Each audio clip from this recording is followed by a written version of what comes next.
Mayapayaldo kuning Ginoo, inipo in panibayong dake, ningke katamong tilam sikat lipato, king parokya ng ima. To To Jesus Jesus through Mary, nga nang sinabing Saint Louis de Montfort OP, King kapamilatan na ning indong virhen at ning kayang kalinis-linisang puso, milalapit tamo king sagradong puso na ning kayang anak, ing ginutamong Heso Kristo. Ing kalinis-linisan ng puso ning nuan ay hindu, makatuglong yaking puso ning kayang anak. Ing plano ning kay katamong pamangabos, may gumpisayang matupad inyang ing divino verbo, tinipaya iba't banwa at migkatawang tao king sepupunan na ng Maria. Manibat king kaurasan na iti, kilub ning siyam abulan, ing daya ng Kristo, iya mo naman ing daya ning indong Virhen Maria, amanibat king kayang kalinis-linisang puso.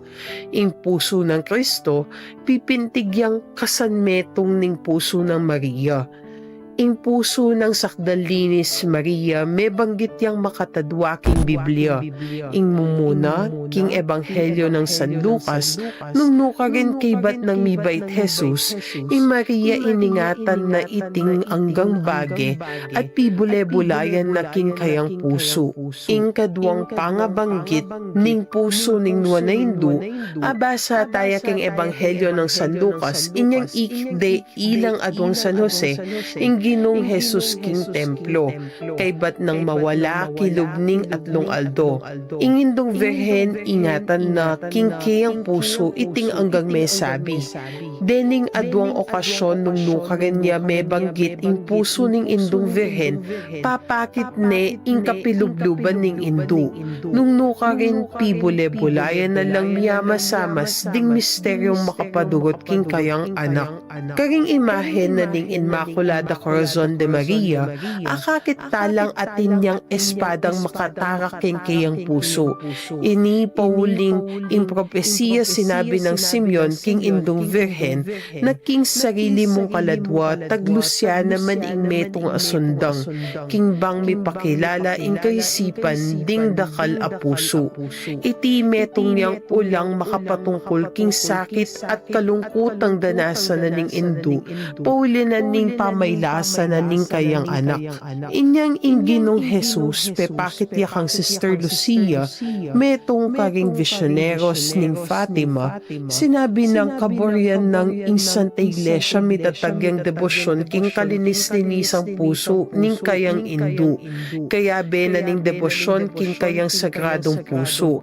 Anya naman ing kafiestan na ning Immaculada Corazon de Maria, pagmasosyan niya banwa-banwa balang Sabado, kinabukasan ning kafiestan ning Sagrado Corazon de Jesus. Inyang ing indong virhen, pepakit yakang Sister Lucia, sinabi ng ing kayang puso makapadurot yang suksok at depat daring alang utang alubataw, balang penandit na darapat lang kalapastanganan at kalang marinayan kayo. May nga kuyang king antabayanan nala king oras ning karelang kamatayan, at dinan na lang kalam a kailangan da banlang miligtas. Ding nino man na karing munang Sabado ding 5 mitutuking bulan, magkumpisan la, tanggap komunyon, at mga di karing 15 misteryo ning Santo Rosario. Nakabang pigugo naman do ning misteryo, abayanan de ingindong virhen king kekaba ning 15 minuto. Ay ing karelang angad, ing makapanyawad kapatawaran king nuan na hindu. Iti ing sangkan nung bakit ing debosyon king Immaculada Corazon de Maria, magganap ya balang mumunang Sabado daring balang bulan. Dakala salamat po king pamakiramdam, pasibayo po iniingke katamong tilamsik at lipato king parokya ng ima. Maya pagat panapon po, siklawod tamo po para king panalangin ng bansa, para king kalinawan isip, pamagbalik loob at pamagbayo.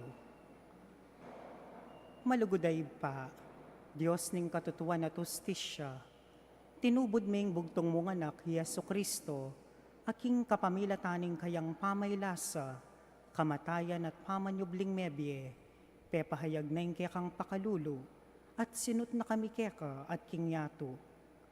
Lalapit kami keka magdulap pangawulo, katuliran at pamagbayo king ke kaming labuad. Ing bansami makatalakadya king meto nga masakit pikurus dalan, akakit ming mipinpining katutuan, mayantalang ustisya, ating pamisagsagan painaning pusot kaladwa, ning kaya kaming lipunan. Ipanalangin milaretang mi pagkatiwalan mamuntukan, awsan mo lang mibalik king banal obligasyon ning karelang pamanungkulan, sumuyo lasan ng mitmong katapatan, katuliran at pamagmalasakit. Pagkalaman mo lang kabyasnan magobra kambening masusing pamanintindi, sikanan ban makapagpursig iking dangalan, at kapakumbaban bane maninton pamanablas, nune katuliran. Alipan sariling ambisyon, nune kakayap daring sabla.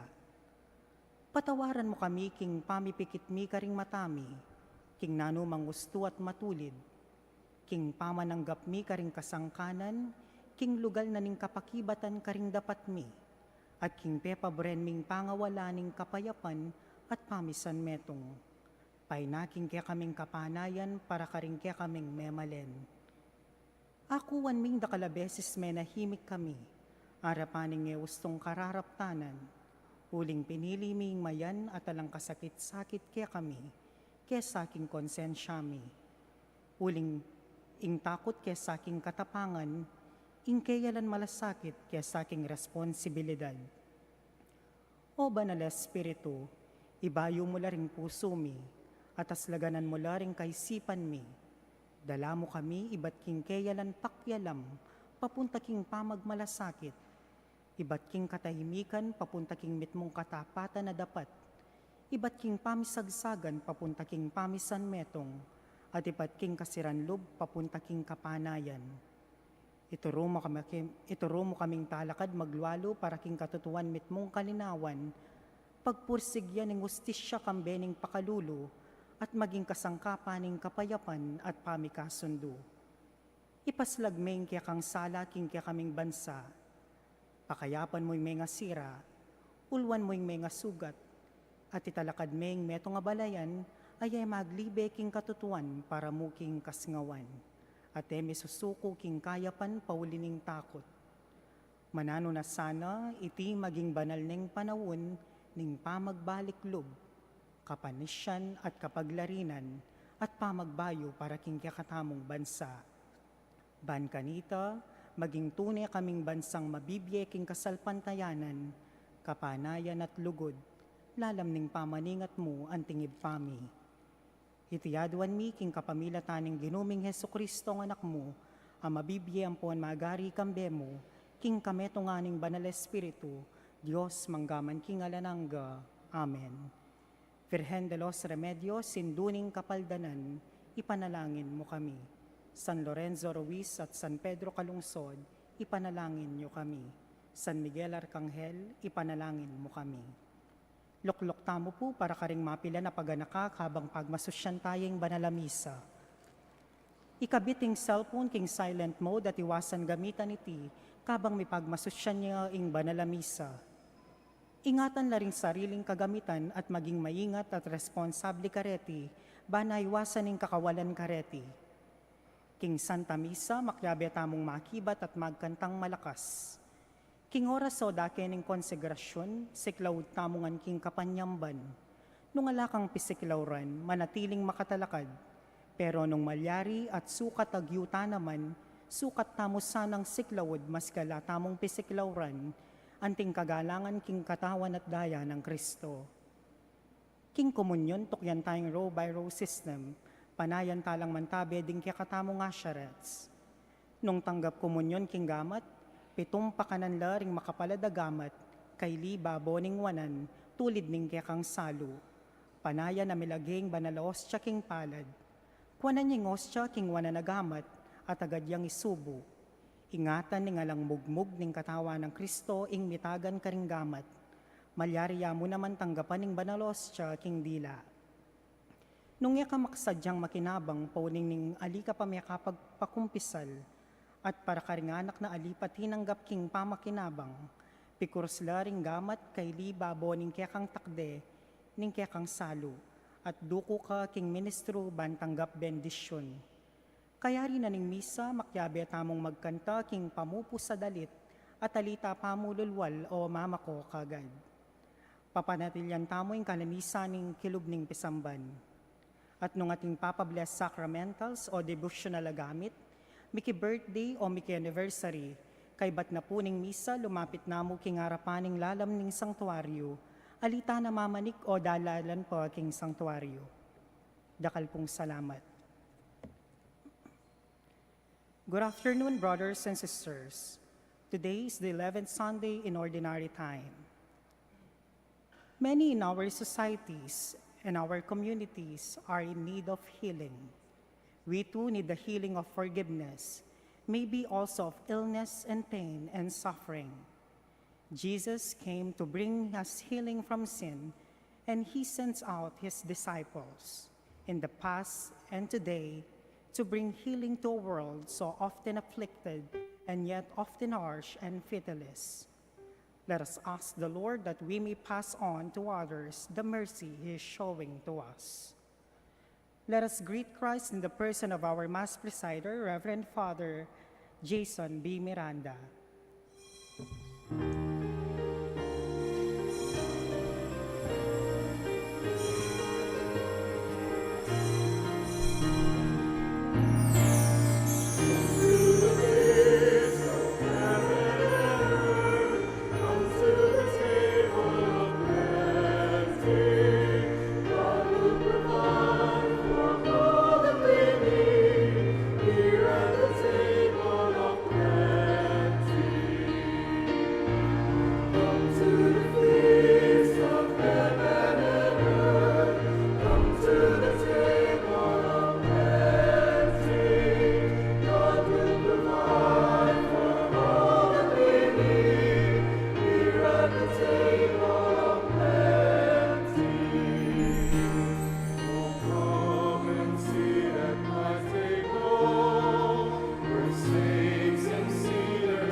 My dear brothers and sisters, we are gathered together in the name of the Father, and of the Son, and of the Holy Spirit. Amen. The grace of our Lord Jesus Christ, and the love of God the Father, and the fellowship of the Holy Spirit be with you all. And with your spirit. My dear brothers and sisters, for us to prepare ourselves to celebrate these sacred mysteries, let us call to mind our sins, and let us ask the Lord for pardon and mercy.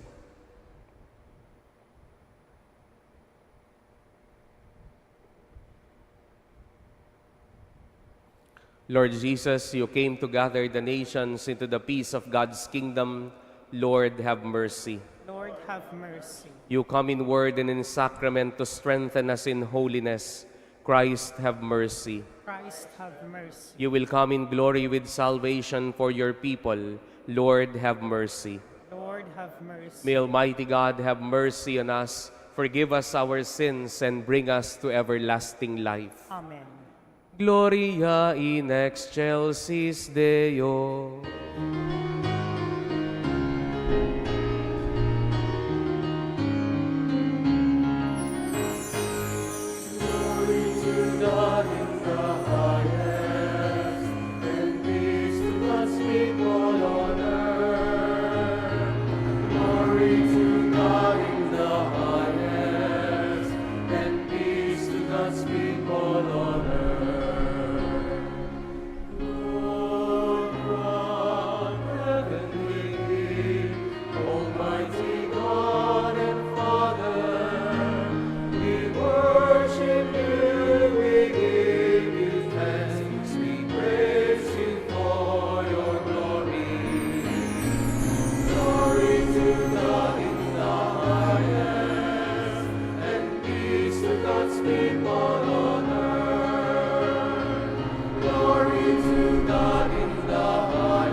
Let us pray.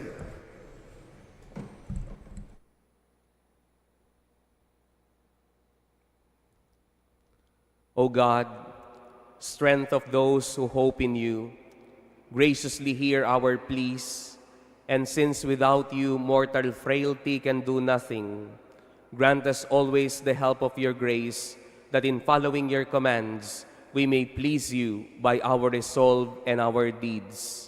Through our Lord Jesus Christ, your Son, who lives and reigns with you in the unity of the Holy Spirit, God, forever and ever. Amen.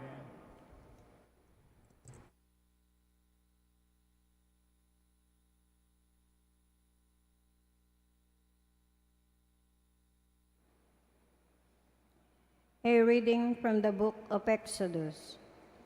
In those days, the Israelites came to the desert of Sinai and pitched camp. While Israel was encamped here in front of the mountain, Moses went up the mountain to God.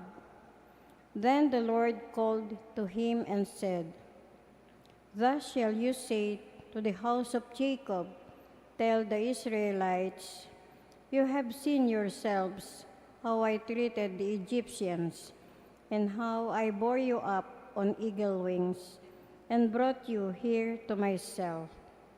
Therefore, if you hearken to my voice and keep my covenant, you shall be my special possession, dearer to me than all other people. Though all the earth is mine, you shall be to me a kingdom of priests, a holy nation." Word of the Lord. We are his people, the sheep of his flock.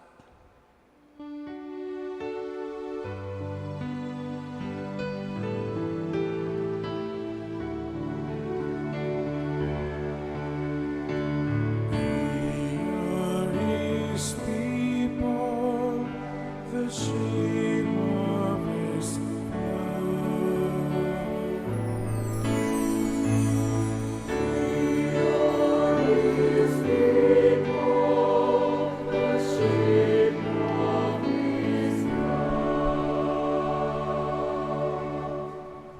Sing joyfully to the Lord, all you lands. Serve the Lord with gladness. Come before him with joyful song.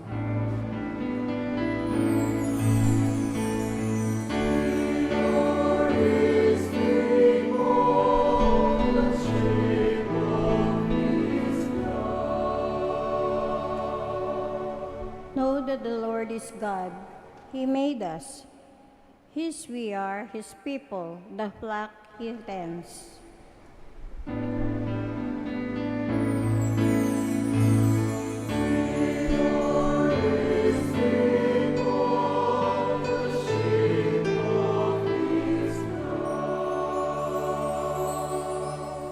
The Lord is good, his kindness endures forever, and his faithfulness to all generations.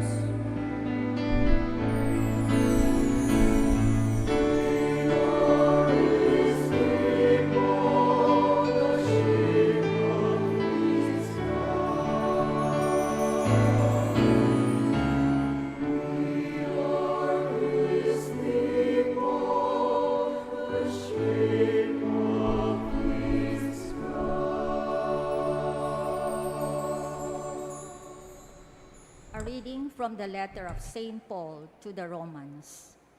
Brothers and sisters, Christ, while we were still helpless, yet died at the appointed time for the ungodly. Indeed, only with difficulty does one die for a just person, though perhaps for a good person. One might even find courage to die. But God proves his love for us, in that, while we were still sinners, Christ died for us.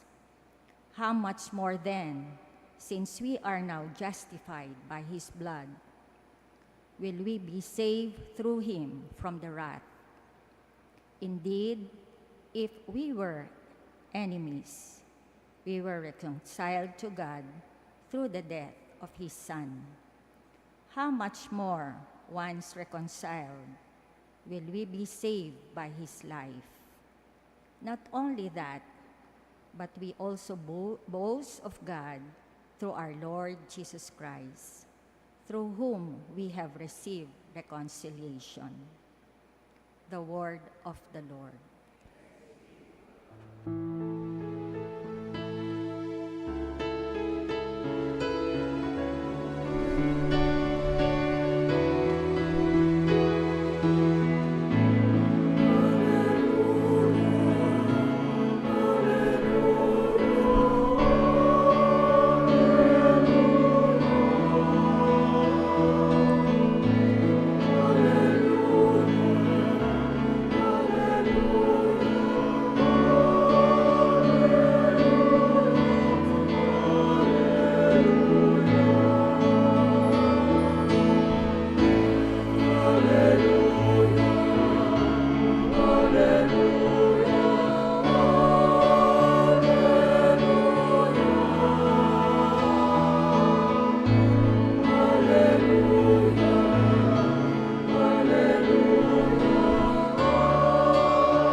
The kingdom of God is at hand.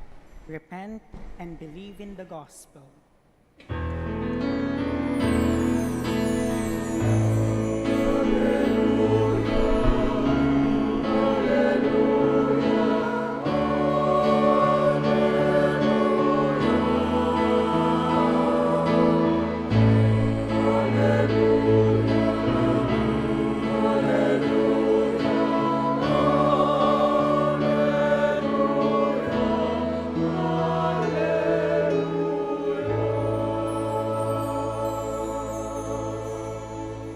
The Lord be with you. And with your spirit. A reading from the Holy Gospel according to Matthew. Glory to you, O Lord.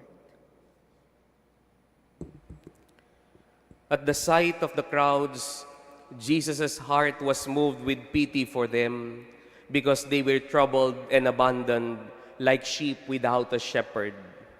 Then he said to his disciples, "The harvest is abundant, but the laborers are few. So ask the master of the harvest to send out laborers for his harvest."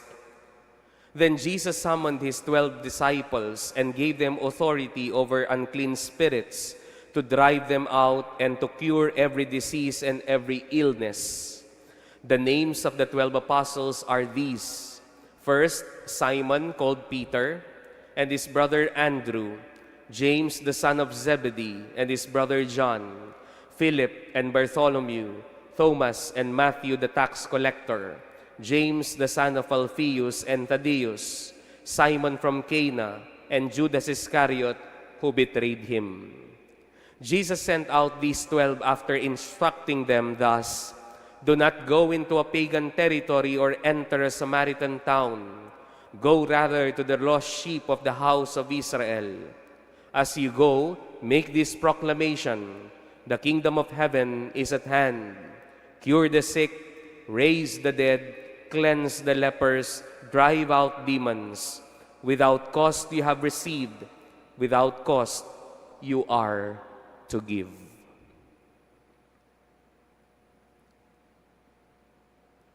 My dear brothers and sisters, the Gospel of the Lord. Praise to you, Lord Jesus Christ.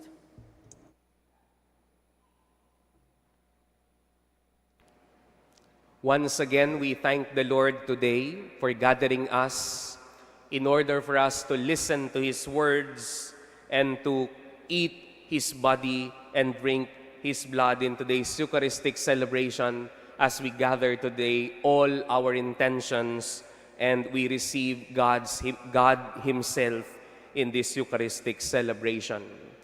Tayo po'y bumalik na sa ordinaryong panahon, ang tinatawag po nating ordinary time. Pagkatapos po ng mga pista ng Panginoon sa karaniwang panahon, katulad po ng Santissima Trinidad, ang pista ng katawan at dugo ni Kristo, at last time po ay pinagdiwang po natin ang pista o ang solemnidad ng kabanal-banalang puso ng ating Panginoong Hesukristo. At tayo po ngayon ay bumabalik sa tinatawag po nating ordinary time. It is not because it is just ordinary, but even the ordinary days and instances in Jesus' life are salvific. And it is an opportune time to hear in this 11th Sunday in Ordinary Time the calling of the 12 apostles. Alam niyo po, nung yung aking tita, kapag po umuwi siya ng galing ng abroad,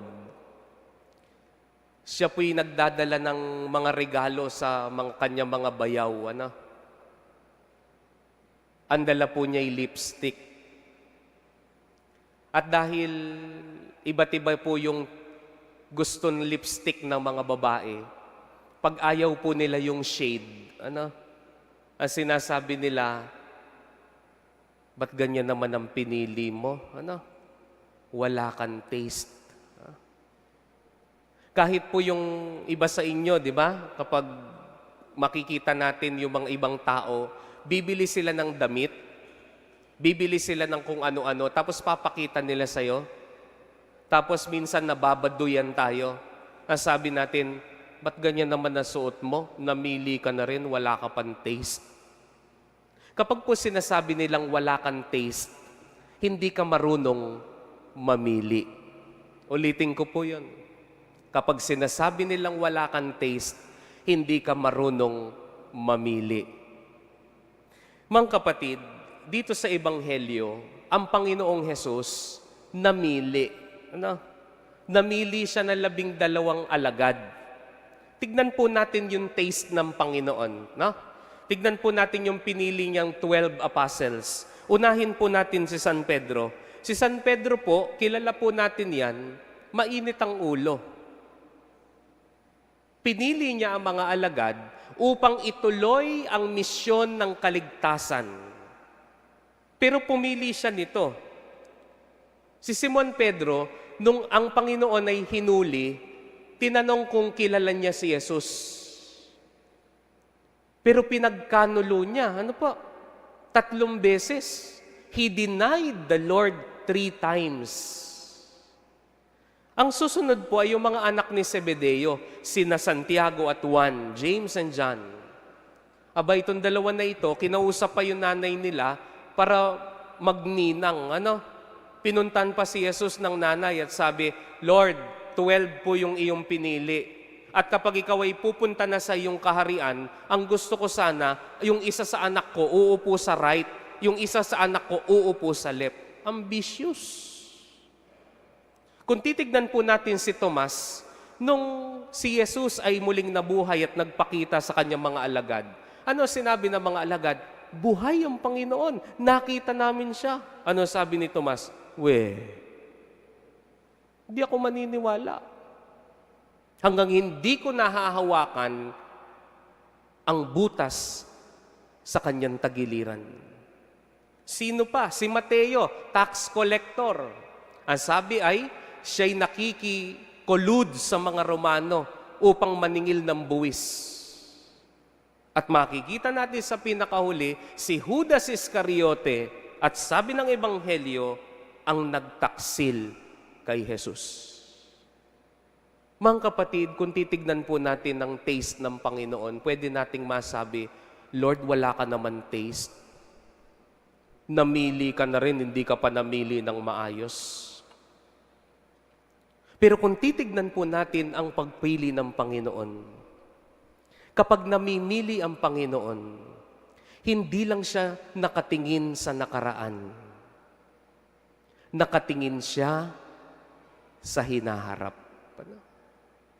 Kapag tinitignan tayo ng Panginoon, kapag tinitignan tayo ni Jesus, hindi lang tayo tinitignan ni Jesus at nakikita ang ating pagkakasala.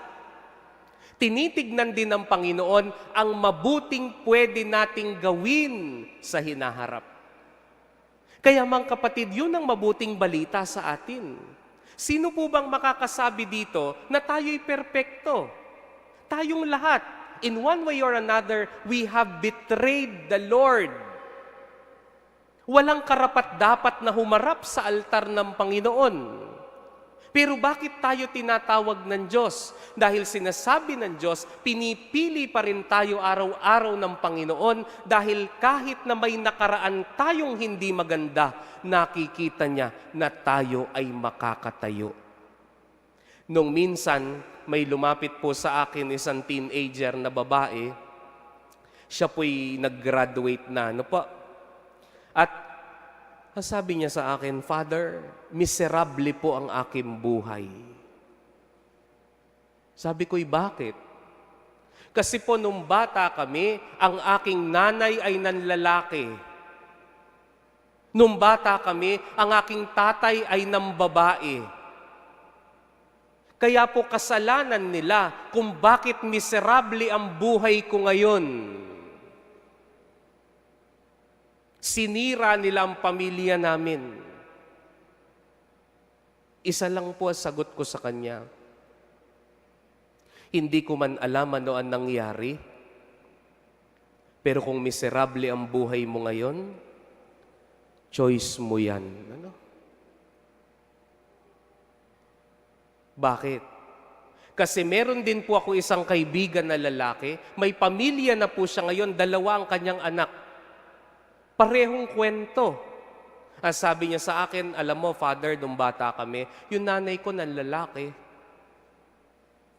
yung tatay ko ng babae. Pero nung bata ako, nakita ko at pinangako ko sa sarili ko na kapag ako'y nagkapamilya, hindi ko gagawin yan sa pamilya ko. My dear brothers and sisters, kahit po anong gawin natin, hindi na natin mababago ang nakaraan. Kung nagkamali ang iyong ina, hindi mo mababago yun. Kung nagkamali ang iyong pamilya, hindi mo na mabubura sa kasaysayan ng inyong pamilya yon. Pero as sinasabi ng Panginoon sa atin, huwag nating hayaan na diktahan ang hinaharap ng ating nakaraan. There are many times that we fail in the past, but our failure should not define our future. Kaya nga po yung mga magulang dito, no? Kung kayo'y nagkasala sa inyong pamilya, kung kayo'y nadapa, pwedeng tumayo. Yung mga magulang dito na hindi kausap ang kanilang mga anak, ano? Yung mga anak dito na nagtatago ng sama ng loob sa kanilang mga magulang. There are many times we fail. There are many times people around us fail. They fail us sometimes. But Jesus is asking us to be like Him. Na kung ano man ang ating pagkakamali sa nakaraan, tumayo tayo. Kung mayroong nagkamali sa atin, hayaan natin silang tumayo. Dahil sino man sa atin ay may nakaraan, pero tayong lahat ay may hinaharap. Naalala ko po nung minsan, seminarista po ako, meron pong nag-apostolate po ako doon sa isang parokya. Meron po tayong parokya dito sa Archdiocese na isla-isla po sila. No? At kung magmimisa ka doon sa isang isla, pag magbibiyahe ka para magmisa doon sa isa, magbibiyahe ka muna ng 30 to 45 minutes ng nakabangka. Ano? Kaya nga, meron pong doon sa isang isla na yon, ang mindset po nila ay ganito. Pinanganak ako dito, dito ako mabubuhay, dito ako mamamatay. At ano po ang trabaho nila? Marami po, wala. Kapag yung plaisdan, tinanggal yung tubig, nakikipamulot lang yung marami ng ninglikaok, paro, ema, para lang may malagay sila sa table. Tapos wala na naman. Kaya nga po, nung na-assign po ang isang pari doon, he encouraged many young people na umalis. Kapag sila'y nakagraduate, umalis sila doon dahil wala doon ang asenso. Meron po siyang naimpluwensyahan na isang pinag-aral ng parokya. Nung nagbababay siya sa pamilya niya, yung nakabangka siya, umiiyak, ano po. Nakapunta po siya ng Dubai. At alam niyo po, nung siya'y nagkapera, hindi na siya nagpatayo ng bahay doon. Ang ginawa niya, kinuha niya ang pamilya niya at inilagay niya sa syudad. There are times, my dear brothers and sisters, na nakukontento tayo dun sa nakalugmok nating nakaraan. Hinahayaan na lang natin yung lilipas din na sama ng loob. Kung may sama ka ng loob sa nanay mo, sa tatay mo, kailan kayo magpapatawad? Ano? Minsan hinahayaan na lang natin na ibaon sa nakaraan ang mga kamalian. But let us always remember, my dear brothers and sisters, Jesus chose these people not because they are perfect, but because He knows that they have a past, but He also knows they have a future. Sa mga nadapa po dito, nadapa sa buhay, nagkamali, tumayo po tayo. Dahil sa pagtayo natin, it is then that we actualize what God really sees in us. The apostles were chosen not because they are perfect, but because they have a future. And all of us are being chosen by God every day. Pag nadapa, tumayo. Kapag may nakaraan, may hinaharap. Amen. Let us now profess our faith. I believe in God, The Father Almighty, creator of heaven and earth. I believe in Jesus Christ, His only Son, our Lord, who was conceived by the Holy Spirit, born of the Virgin Mary, suffered under Pontius Pilate, was crucified, died, and was buried. He descended into hell. On the third day he rose again from the dead. He ascended into heaven and is seated at the right hand of God the Father Almighty. From there he will come to judge to the living and the dead. I believe in the Holy Spirit, the Holy Catholic Church, the communion of saints, the forgiveness of sins, the resurrection of the body, and life everlasting. Amen. we bring to the Father our petitions and our prayers, mindful of our needs and the needs of one another. For every petition we pray, Lord, fill us with your mercy. Lord, fill us with your mercy.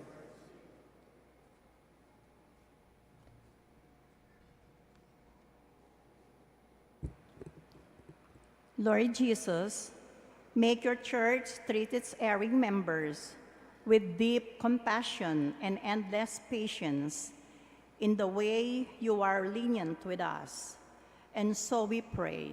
Lord, fill us with your mercy. Lord Jesus, make political leaders aware of the many poor in society, the homeless, refugees, the jobless, those abandoned by parents or spouses, we pray. Lord, fill us with your mercy. Lord Jesus, look with pity on those of your faithful who have no shepherds to lead them, on parishes without priests, or with inadequate shepherds, on discouraged and bungling priests, we pray. Lord, fill us with your mercy. Lord Jesus, make us look with pity for young people without ideals or guidance, for sad old people in their loneliness, for broken families and couples in irregular marriages, we pray. Lord, fill us with your mercy. Lord Jesus, look with pity on our communities. Unite them when they are divided. Make them welcome those who have erred. Let them be hospitable to all. We pray. Lord, fill us with your mercy. Let us now pray in silence for our own intentions.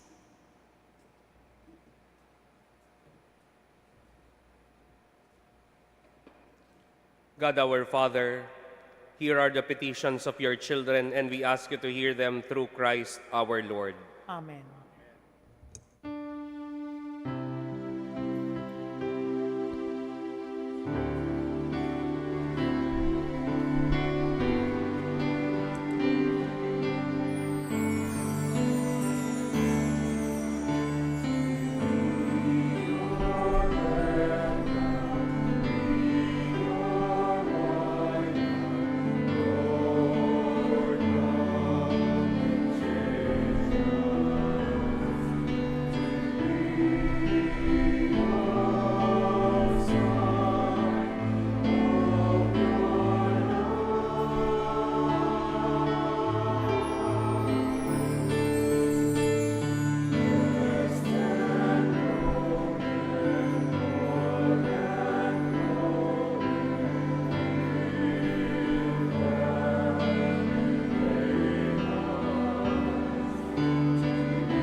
Pray, my dear brothers and sisters, that my sacrifice and yours may be made acceptable to God, the Almighty Father. May the Lord accept the sacrifice at your hands for the praise and glory of his name, for our good and the good of all his holy church. O God, Almighty Father, in the offerings presented here, provide for the twofold needs of human nature, nourishing us with the food and renewing us with your sacrament. Grant, we pray, that the sustenance they provide may not fail us in body or in spirit, through Christ our Lord. Amen. The Lord be with you. And with your spirit, Lift up your hearts. we lift them up to the Lord. Let us give thanks to the Lord our God. It is right and just. It is truly right and just, our duty and our salvation, always and everywhere to give you thanks, Lord, Holy Father, Almighty and eternal God, through Jesus Christ, your Son.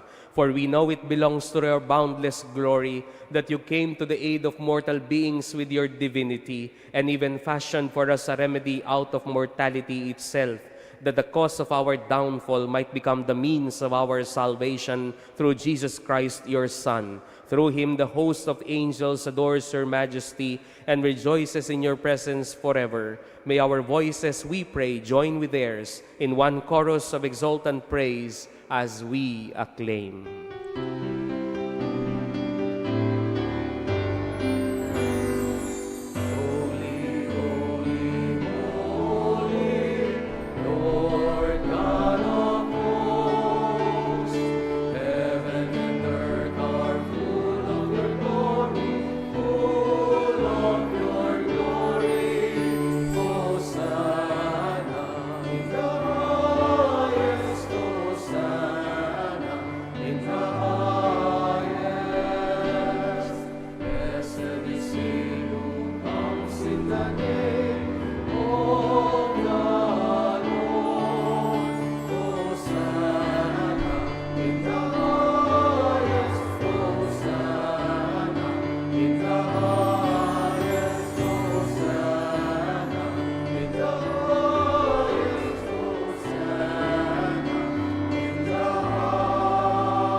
Father, you are holy indeed, the fountain of all holiness. Let your Spirit come upon these gifts to make them holy, so that they may become for us the body and blood of our Lord Jesus Christ. At the time he was betrayed and entered willingly into his passion, the Lord Jesus took bread, and giving you thanks, Father, he broke it and gave it to his disciples, saying, "Take this, all of you, and eat of it, for this is my body, which will be given up for you."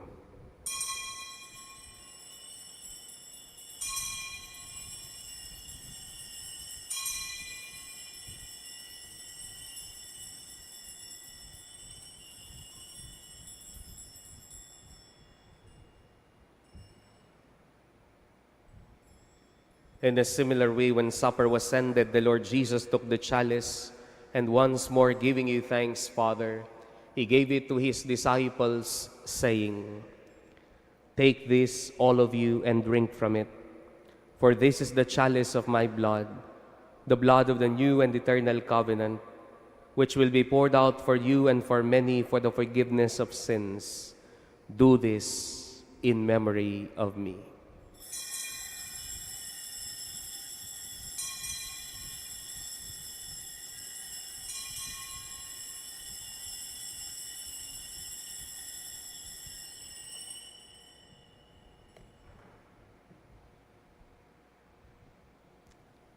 Let us proclaim the mystery of faith.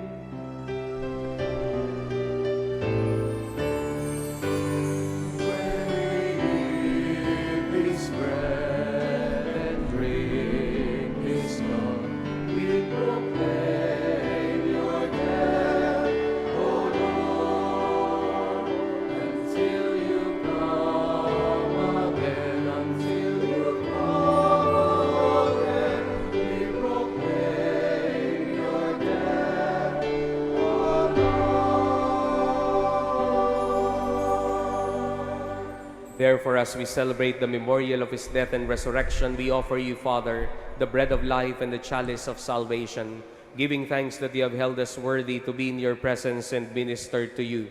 Humbly we pray that partaking of the body and blood of Christ, we may be gathered into one by the Holy Spirit.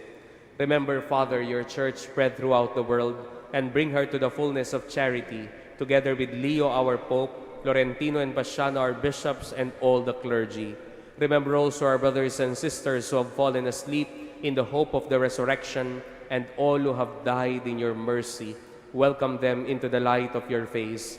Have mercy on us all, we pray, that with the Blessed Virgin Mary, Mother of God, with Blessed Joseph, her spouse, with the blessed apostles and all the saints who have pleased you throughout the ages, we may merit to be co-heirs to eternal life, and may praise and glorify you through your Son, Jesus Christ. Through him, and with him, and in him, O God, Almighty Father, in the unity of the Holy Spirit, all glory and honor is yours forever and ever.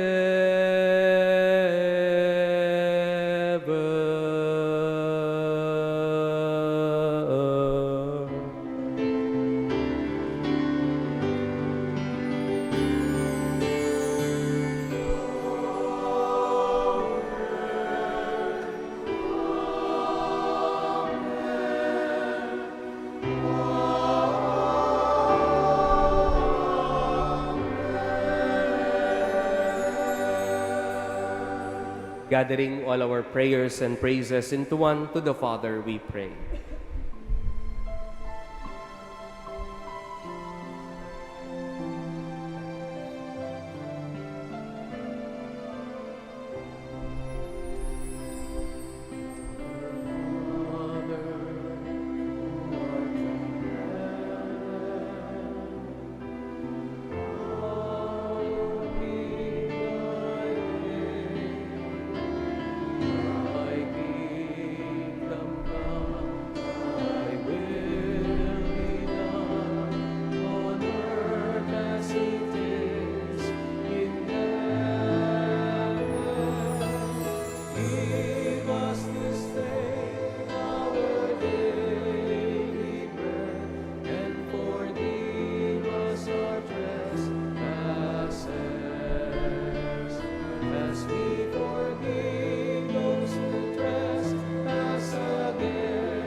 Deliver us, Father, we pray, from every evil, and graciously grant peace in our days, that by the help of your mercy we may be always free from sin and safe from all distress, as we await the blessed hope and the coming of our Savior, Jesus Christ. For the kingdom, the power, and the glory are yours now and forever. Lord Jesus Christ, who said to your apostles, "Peace I leave you, my peace I give you," look not on our sins, but on the faith of your church, and grant us the peace and the unity of your kingdom, where you live forever and ever. Amen. The peace of the Lord be with you always. Your spirit. Let us offer to each other the peace of Christ. Peace be with you po sa inyong lahat.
my dear brothers and sisters, behold our Lord Jesus Christ, who sees our sins and forgives them, and at the same time sees the goodness in us. Happy are we now and blessed who are to receive Him in this Holy Communion. Lord, I am not worthy that you should enter under my roof, but only say the word and my soul shall be healed.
Let us pray.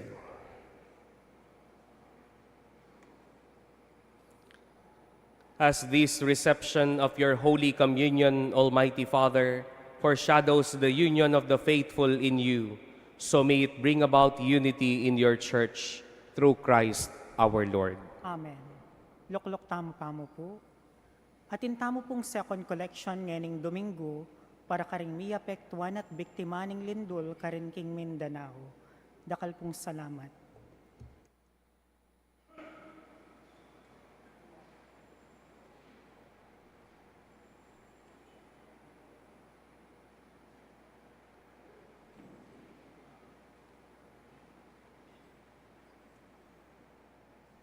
Sa ngalan po ng ating Arsobispo na si Apondong, ito pong collection na ito ay special collection po siya dahil hindi po third Sunday ngayon. Dahil hindi po natin inaasahan ang lindol sa Mindanao, kaya nga po ang Catholic Bishops' Conference of the Philippines ay umaapila sa lahat ng may mabubuting puso at mayroong maaring i-share upang padalhan po natin ng pagmamahal, panalangin at tulong ang ating mga kapatid na nasa lanta ng lindol kamakailan lang. Ano po? Sana po ay maiparating natin sa pamamagitan ng ating nakayanan na ito ang pagmamahal po natin sa kanila. Yan po ang ating pananampalataya. Ano? Yung pananampalataya po natin, hindi po nating tinuturing ang ibang lugar, ang ibang mga tao na iba, kundi sa pamamagitan po nito ay naipapakita natin na tayo ay lahat ay mga anak ng Diyos. Kaya nga po kung tatanungin niyo po ako, Father, ito po bang binigay ko sa second collection na ito, mabibigay lang po ba yan sa mga Katoliko? Hindi po. Ano? Hindi po. Wala pong pinipili ang lindol. Hindi po namimili kung Katoliko, kung Muslim. Ano? Lahat po ng ito ay pupunta sa mga kapatid nating nasa lanta regardless of their religion, because we are only one children of God in the Lord Jesus Christ, of course. Kaya maraming salamat po sa ngalan ng Arsobispo at pagpalain po sana kayo ng Diyos sa inyong pagbibigay sa mga nangangailangan. Magsitayo po kayo.